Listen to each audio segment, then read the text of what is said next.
de hoy esta ponencia, esta jornada académica. Bien, hoy voy a disertar sobre un tema que se habla en cualquier superficie del planeta.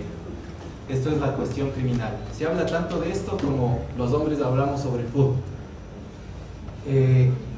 Se tiene en el imaginario que hay mucha gente que tiene una opinión o que sabe sobre la cuestión criminal. También se cree que las opiniones que se brindan en los medios de comunicación son la realidad, nos fabrican también aquella realidad. Tienen que tener en cuenta que cuando ustedes hagan una crítica al sistema penal, hagan una crítica a la víctima, hagan una crítica al delincuente, ustedes hacen una crítica al poder. Siempre que ustedes critiquen al sistema penal, hacen una crítica al poder en general. Siempre se trata a la cuestión criminal como si fuese un problema netamente local. Siempre escuchamos que dicen los accidentes de tránsito en la ciudad de Riobamba o que ha pasado tal delito en la ciudad de Ibarra. Todo eso está completamente descontextualizado. El problema penal, el problema de la cuestión criminal se trata siempre desde un enfoque global, nunca desde un enfoque local. Pero bueno, ¿quién sabe de esto? ¿Quién puede hablar con certeza más o menos científica sobre la cuestión criminal? Nosotros creemos que los penalistas, quienes se gradúan de abogados, quienes alcanzan el título de abogados en una facultad, tienen suficiente mérito para hablar sobre la cuestión criminal. Nada más errado que aquello. Ni siquiera de lejos basta saber derecho penal para poder hablar sobre la cuestión criminal. El penalista, ustedes que se van a formar como penalistas, construyen dogmas, estudian la ley. Ustedes estudian el deber ser, no estudian el ser. Quien estudia el ser, quien estudia la realidad, lo óntico, son los criminólogos. Son ellos quienes se preguntan qué es el poder punitivo y qué pasa con el poder punitivo. Estas diferencias logran confundirse cuando aparece una voz pseudo especializada que irrumpe con violencia lo alcanzado por la criminología académica durante siglos. Recordemos que la criminología al principio se ocupó de las causas del crimen, esto es la etiología del crimen. ¿Qué era el crimen? ¿Cómo así nacía el mal? ¿Quiénes eran los malos? Así nació la criminología en sus tiempos. Luego, cuando los sociólogos irrumpieron en la criminología, sobre todo los sociólogos estadounidenses, los norteamericanos, los anglosajones, ellos básicamente le dieron un giro a esa etiología del mal y se pusieron a estudiar las causas del poder punitivo. Luego debieron pasar muchos siglos de dolor, muchos siglos de desgracias para quienes eran siempre la clientela de la criminología, del sistema penal, para que esta criminología logre tener un tinte un poco más humano, se desarrolle un poco mejor. Este recorrido sangriento tuvo inicio en el año 1487 con los dominicos Heinrich Kramer y Jacobus Sprengel. Estos dominicos fueron autores del Malleus Maleficarum. Este es el primer manual de criminología en la historia de la humanidad. ¿Qué es lo que hacía este manual? Este manual básicamente quemaba brujas, perseguía brujas. Eso es lo que hacía este manual, que es el segundo más vendido luego de la Biblia. ¿Qué es lo que hacía con este manual la Iglesia y los inquisidores en la época de 1487? Perseguir mujeres. Se creía que las mujeres, una vez que pactaban con el diablo, tendían a ser brujas. Supuestamente habían íncubos que accedían carnalmente a ellas y tendían a la brujería. Dentro de todo este conglomerado también se tenían consideradas como brujas a las mujeres que practicaban la medicina. Bajo estas suposiciones se legitimaba un mal, una emergencia, que eran las brujas, a las cuales se debería cazar para poder sanar a toda la sociedad. Eso era básicamente la idea de la Inquisición en cuanto al Malleus Maleficarum. Pero también hubo algunos desertores de esta idea, sabiendo que obviamente les podían volar la cabeza en aquel tiempo. apareció Friedrich Spee.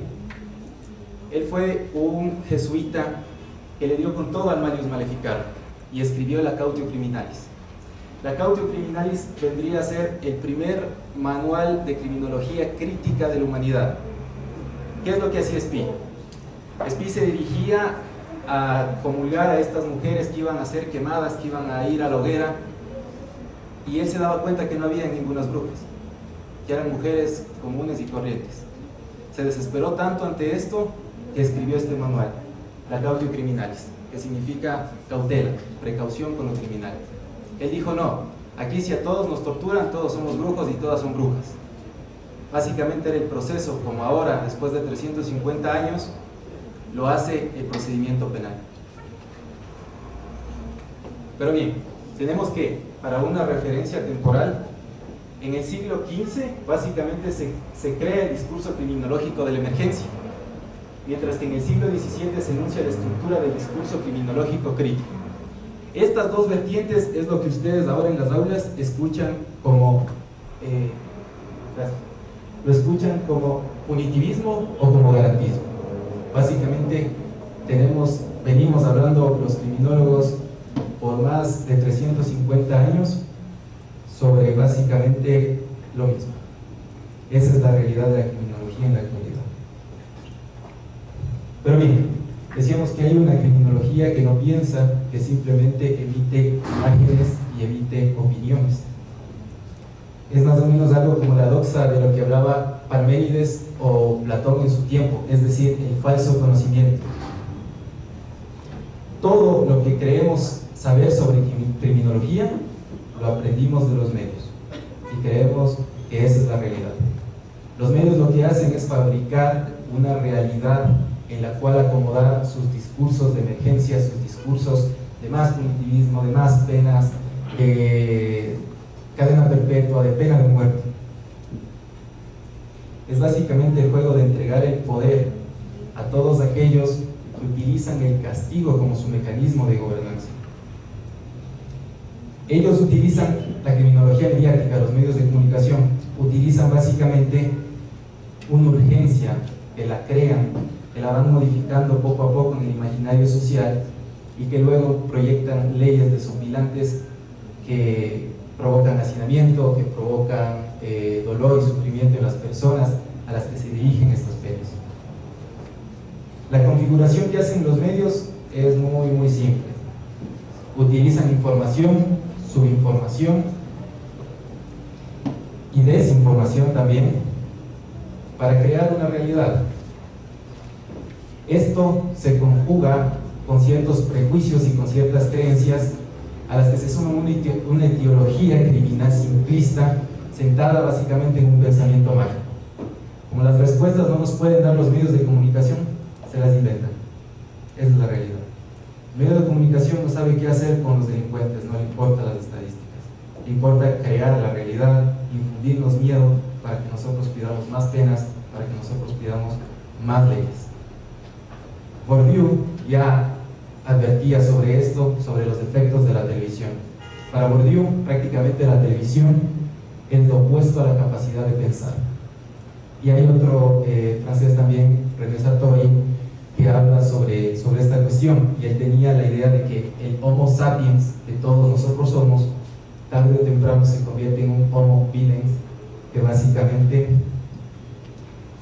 no puede pensar, no tiene la capacidad abstracta de pensar, sino que nosotros vemos la noticia y pensamos en eso, en lo concreto, y nada más que eso. También Bourdieu tiene una obra que se llama Sobre la televisión.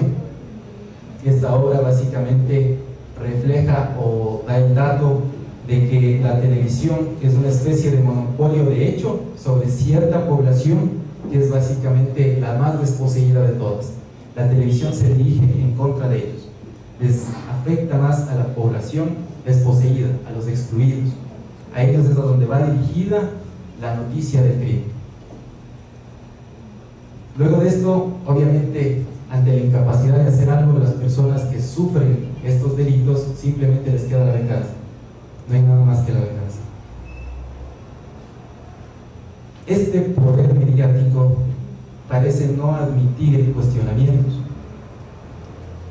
porque al final del día se impone. Por ejemplo, desde los albores de la humanidad, más o menos cuando nosotros todavía caminábamos en las cavernas, se creía que dibujando la imagen nosotros podíamos poseer la cosa, podíamos cazar.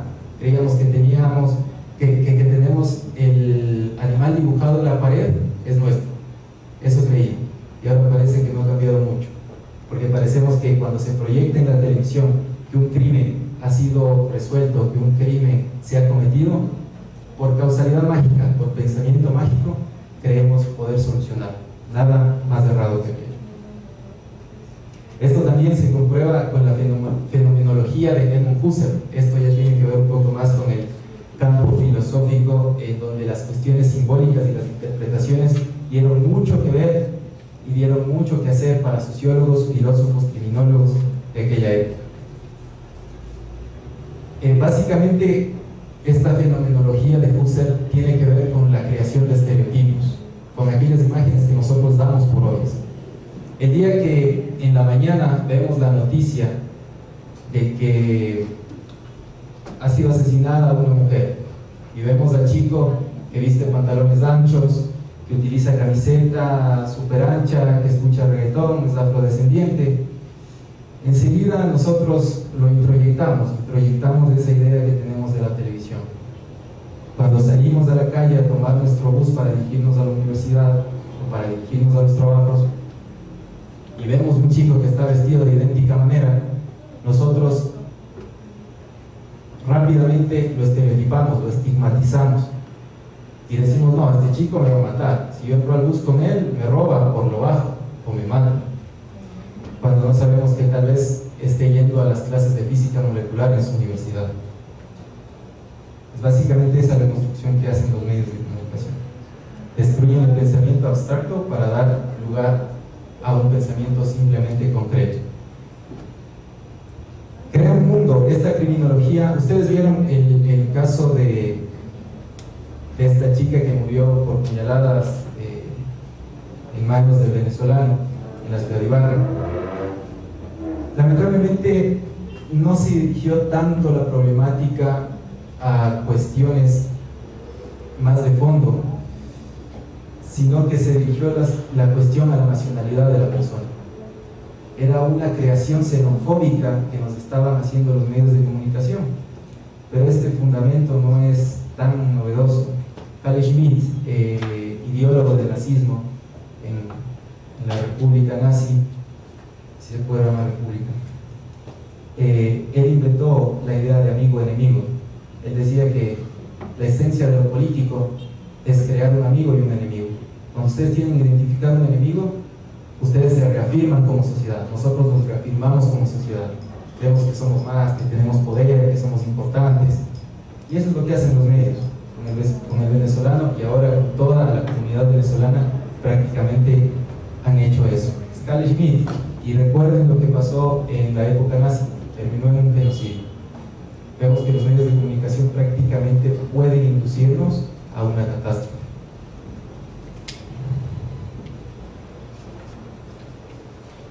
Vimos que también, por cierto, esta dinámica de imponer un enemigo se dio básicamente con las redes sociales, pero sobre eso volveremos al final, que es un fenómeno que está muy en boga y que puede causar muchas repercusiones en un Estado constitucional.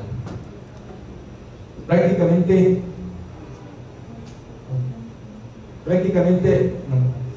a la criminología no le interesa reducir la violencia, ni tampoco le interesa la frecuencia criminal.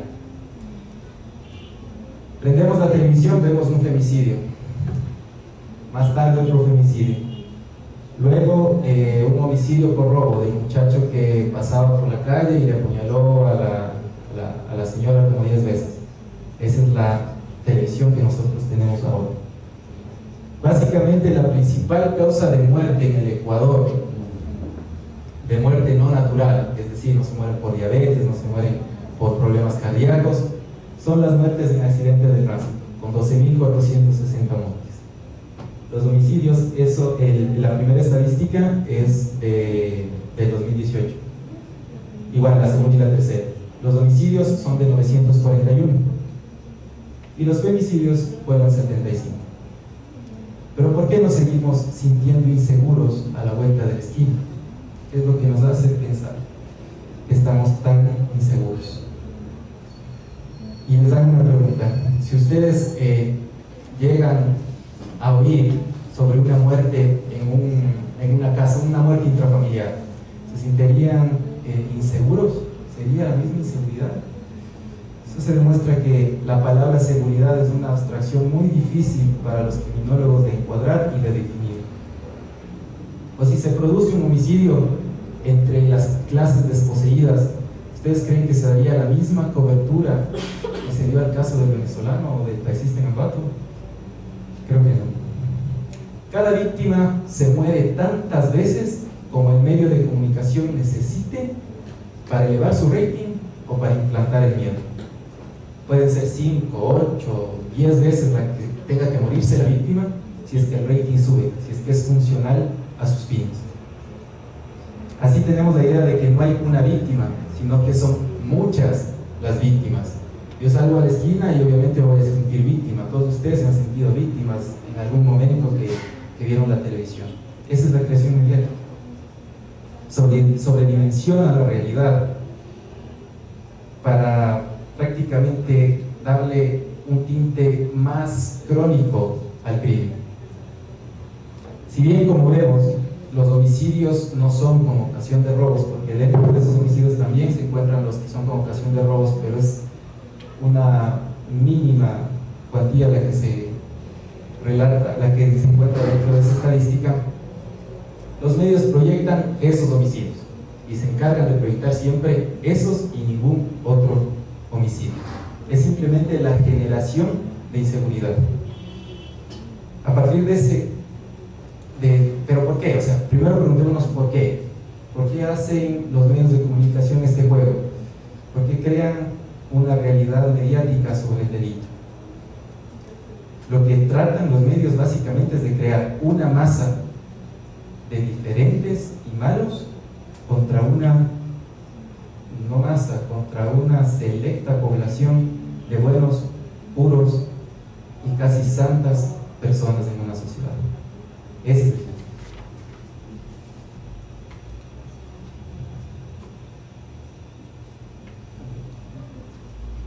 La criminología mediática utiliza básicamente el miedo. Esa es su esencia. Ese es el kit de la criminología mediática.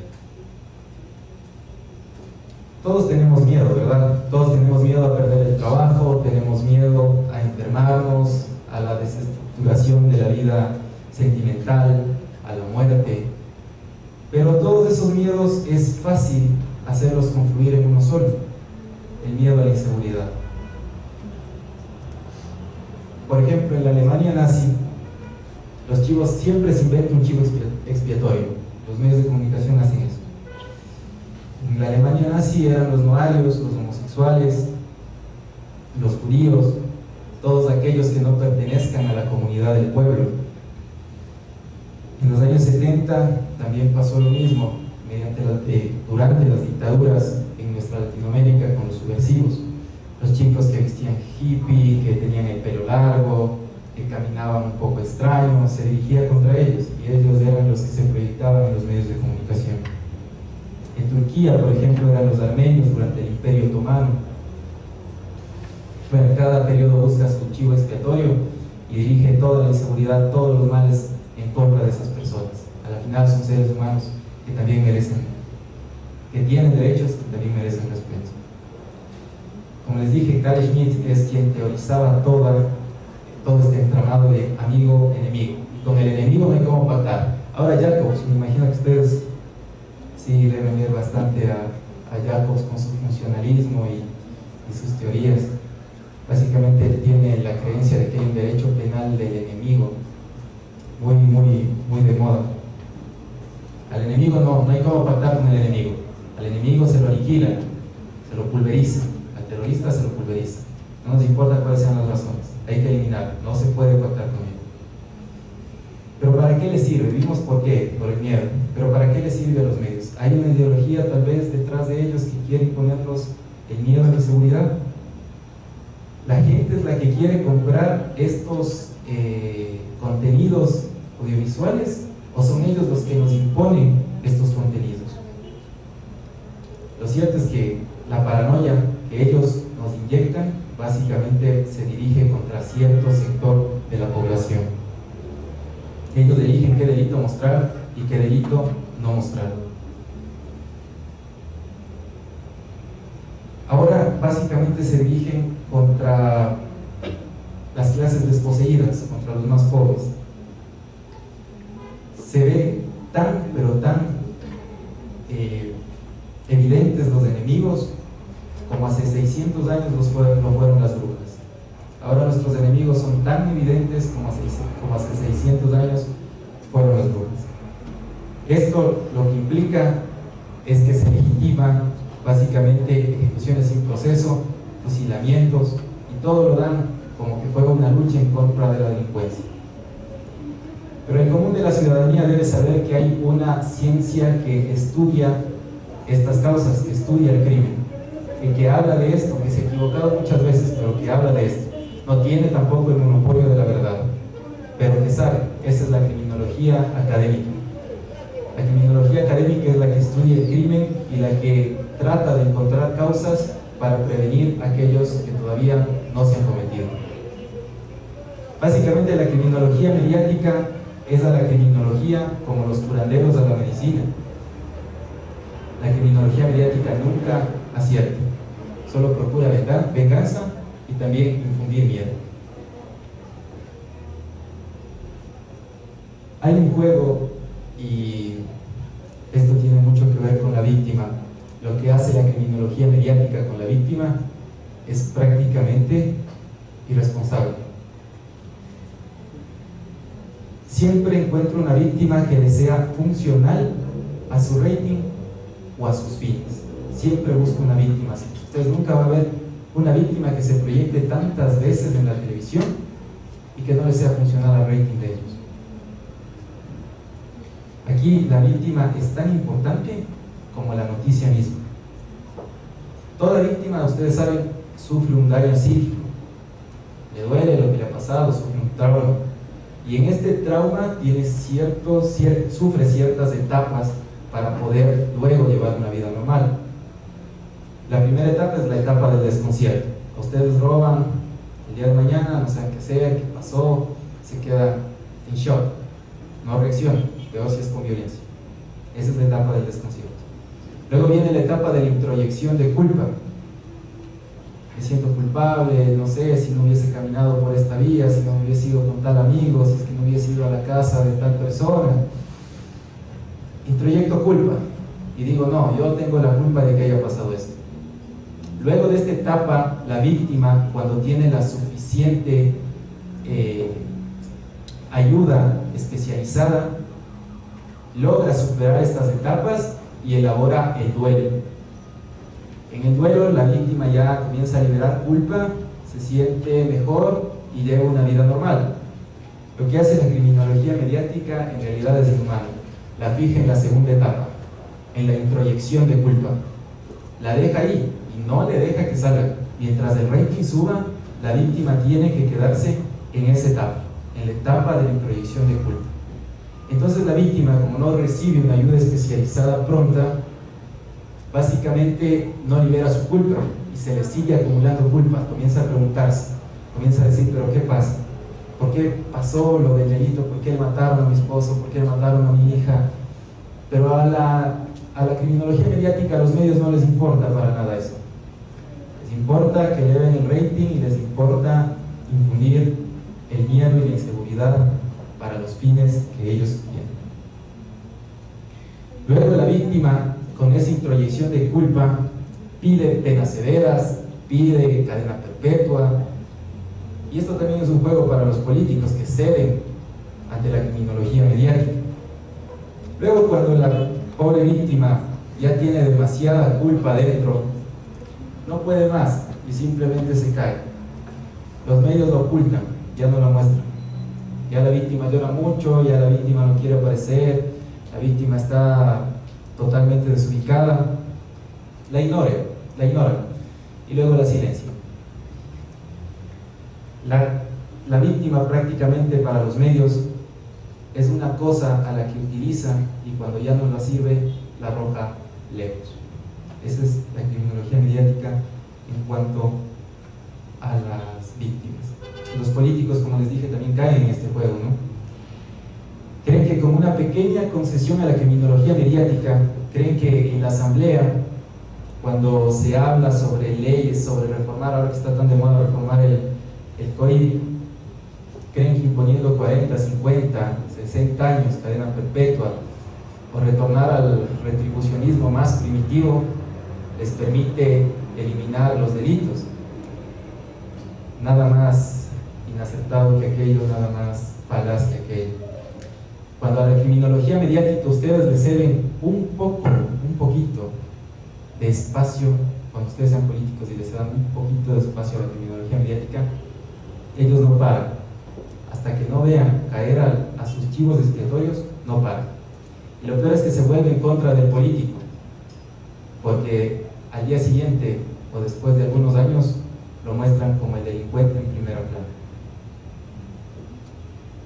Otra de las cosas que también hace la criminología mediática es traernos dos consecuencias inevitables. La una, el estigma social, y la otra, la creación del enemigo. El estigma social básicamente se funda en la teoría de Howard Becker. Este señor creó un pequeño libro que se llama Outsiders y es sobre sociología, pero esto sirvió muchísimo al derecho penal para demostrar que siempre el derecho penal se dirige en contra de los más pobres, se dirige en contra de los que el poder decide. Sería imposible que el derecho penal, que el sistema penal pueda atrapar a todos los delincuentes y pueda investigar todos los delitos. Eso básicamente es imposible para el derecho penal. No puede. Imagínense lo que sería que pueda prevenir todo, prevenir ni en broma. Castigar tampoco. Selecciona ciertos eventos y ciertos casos que más le interesen al poder. Entonces Howard Becker se dio cuenta de esto e hizo una sociología de la desviación en el cual se dio cuenta que el comportamiento desviado es básicamente aquel que impone la gente a ciertas personas, que cuelga esa etiqueta. Por eso es la teoría del etiquetaje, así se llama la teoría de Howard, la teoría del etiquetaje.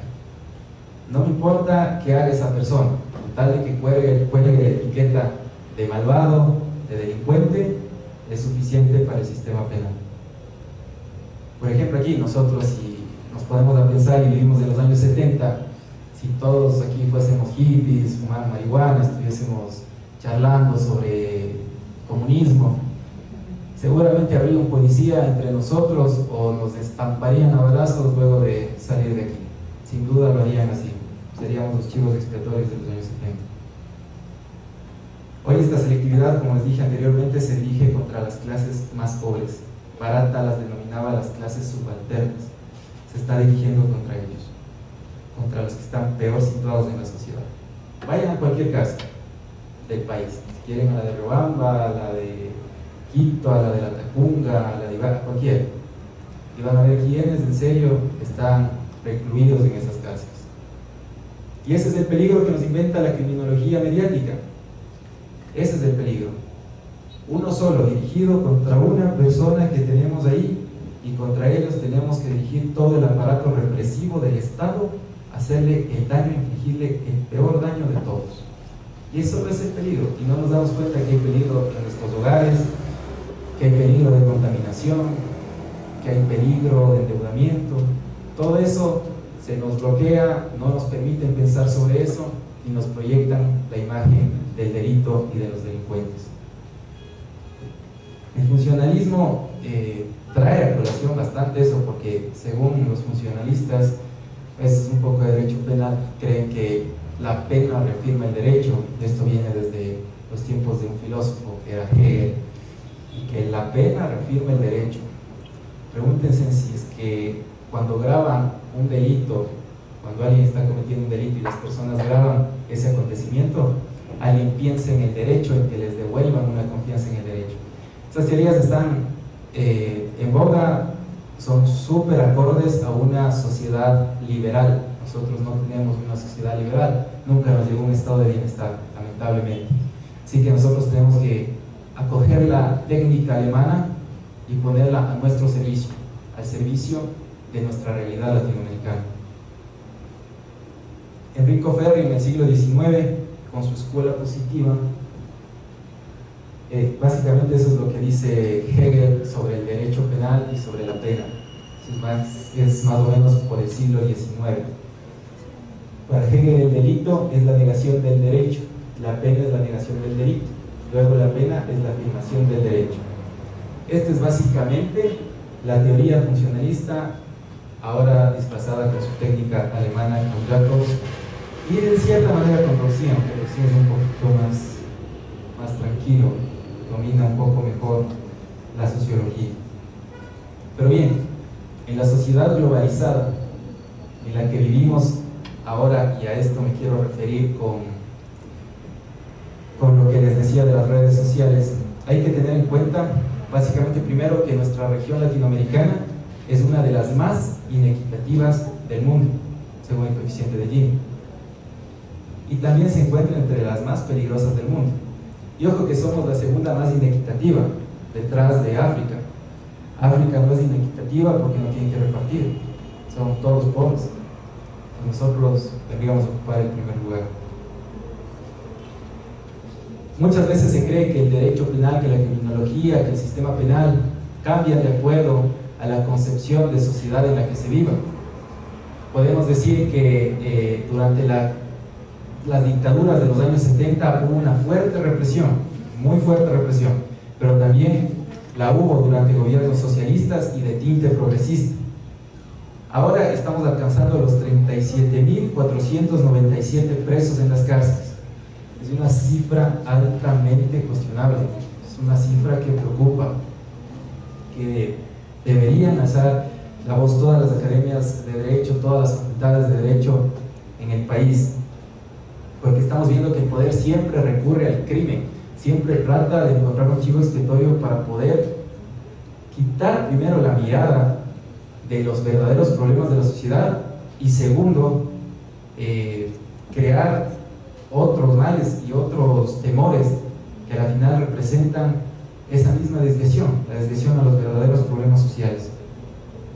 Entonces siempre el sistema penal tenga en cuenta, siempre se considera como un sistema de coerción del Estado y para el Estado. Siempre es eso, el sistema penal consiste en eso, la fuerza del Estado, el poder punitivo ejerciéndose ante los más vulnerables. Pero bien, había un libro que para la criminología era súper importante, se llama Vigilar y Castigar, de Michel Foucault. Para este pensador, a nosotros, bueno, toda la población, nos domina mediante las escuelas, mediante las milicias, las cárceles, las fábricas, nos dominan en las universidades. Para este brillante pensador, todo tenía que ver con un deber, siempre nos imponen un deber y así nos controlan a diario, controlan los cuerpos mediante ese deber. Pero ahora la televisión suena un tanto anacrónica para estos tiempos, como les decía. Las redes sociales han venido a ocupar un espacio que la televisión básicamente no puede ocupar y nunca ocupará. Todo está ahora al alcance de un clic, de un tweet, de un compartir. Todos entregamos básicamente información íntima sin que nos obliguen. Antes Foucault estudiaba el panóptico de Bentham, que era el panóptico de Bentham básicamente como una cárcel, pero bueno, un diseño un poco más estructurado, donde había una torre que vigilaba a los prisioneros. Él los veía, los prisioneros no podían ver. Ese era el control de los cuerpos diseñado para la época de Foucault y para nuestra época hasta no hace muchos años. Pero las redes sociales han cambiado completamente esto. Ahora no necesitan un gran hermano para vigilarnos a todos. Todos nosotros somos panópticos de nosotros mismos. Todos estamos destinados básicamente a autovigilarnos. No necesita que el poder nos diga, hagan esto, porque nosotros podemos hacerlo. Básicamente la concepción, la estructura de la sociedad cambia totalmente con los medios sociales, con las redes sociales, ¿va? Es un cambio espectacular. Esto se llama psicopolítica. Es abordada por un pensador coreano, Byung-Chul Han, que habla sobre este fenómeno de la psicopolítica. ¿Pero qué tiene que ver con la criminología? Tiene que ver mucho. El control ahora ya no se traslada, como les decía, a un deber, a un tienes que hacer. El control se traslada a las emociones. Todos los días vemos en Facebook, vemos en todas las redes sociales que ustedes tengan, que si dan un like a una página, inmediatamente les sale 100 páginas de las mismas que les encantan. Ustedes dan like y se permanecen metidos en un panóptico que básicamente entrega información al poder para diseñar control social. Esa es básicamente la táctica política que el neoliberalismo ahora ha implementado. Antes, como les digo, se controlaba el cuerpo, ahora lo que se controla es la psique. Ahora pueden ir hasta el subconsciente de nosotros y sacarnos lo más íntimo que tengamos en nuestra mente. Para Foucault, el poder era básicamente lo que reprime. Hoy el poder es básicamente lo que seduce. Antes el poder reprimía. No digo con esto que las manifestaciones ya no existan, que ya no exista policía, que no exista milicia, no. Sino que suena un poco anacrónico y no tan útil al poder manejarnos de esta manera, sino que deben hacerlo mediante controles más sutiles, más experimentales. Aquí lo que nacen son básicamente criminólogos digitales, lo que les decía, la opinión que básicamente se da en todo lado. En las redes sociales opinan sobre qué pasó con el taxista en Ambato, opinan sobre lo que pasó sobre el venezolano y todos quieren tener una opinión. Es una proliferación de doxa básicamente sin precedentes. Nunca ha existido para la televisión una herramienta tan potente que pueda infundirnos el miedo tan rápido. Nos puede infundir en cuestión de segundos. Abre la página y listo, está ahí el crimen, está ahí las puñaladas, está ahí la persona muerta. Esto básicamente ayuda a la creación de enemigos. Como les digo, así los peores crímenes pueden ser filmados y reproducidos a la velocidad que uno quiere. Aquí una confianza en el derecho de los funcionalistas no tendría absoluta cabida. Los retos que estas nuevas técnicas del poder imponen a la criminología también imponen una respuesta oportuna y racional para que no se desaten masacres. Bien, pero hay una criminología militante. Esta criminología militante toma mucho en cuenta a la criminología mediática y formula ciertas respuestas que puedan servir para contrarrestar los efectos de una criminología prácticamente inhumana, que es la mediática. Así que nos queda prácticamente elaborar una política criminal de tinte abolicionista y reduccionista, siendo preocupante que en los últimos años se tienda a expandir el poder punitivo. Por ejemplo, la ley de Jaime Nebot sobre seguridad ciudadana tiene mucho que ver con expandir el poder punitivo. Hay que tener cuidado, porque en cualquier momento uno de nosotros puede ser el chivo expiatorio al día siguiente. Y créanme que nos va a doler mucho entrar a las garras del sistema penal, del poder punitivo. En un derecho penal democrático, ustedes no conocen de amigos ni de enemigos. Ustedes conocen de inocentes y de culpables. Prácticamente tenemos que optar por ser garantistas, así como lo fueron Feuerbach o Carrara en el pensamiento más lúcido del derecho penal. El El discurso criminológico que hoy se quiere estructurar tiene que tener en cuenta dos cosas. La primera, que 2/3 de la población mundial están en situación de necesidad, mientras que 1/3 de la población mundial consume lo que no necesita para vivir. El 1%, la globalización nos entrega este dato, el 1% de la humanidad acumula lo que necesita la mitad más pobre para poder vivir, para poder subsistir. Es en este contexto donde el sistema penal y el saber jurídico penal debe formularse. Queda también por mencionarles que cuando ustedes desatan un poder punitivo sin garantías, le entregan a la policía un poder ilimitado, un leviatán desencadenado, el retorno a una democracia y a un derecho penal liberal se vuelve básicamente una quimera. Así que mi intervención, señores, muchas gracias por su atención.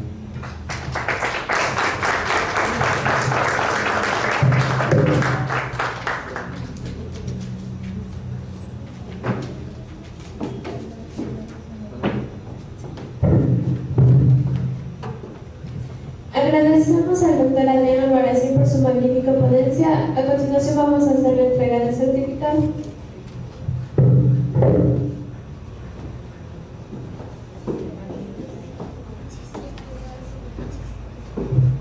Un fuerte aplauso para el doctor Adrián Albarracín.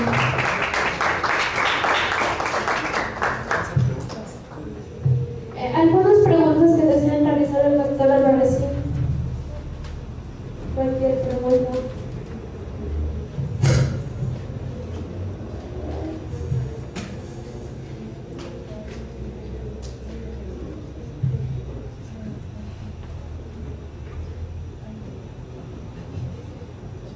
Agradecemos una vez más al doctor. Como último ponente vamos a invitar al doctor Diego Salamea, que nos va a exponer el tema del principio de contradicción en contra interrogatorio, el cual dará inicio en unos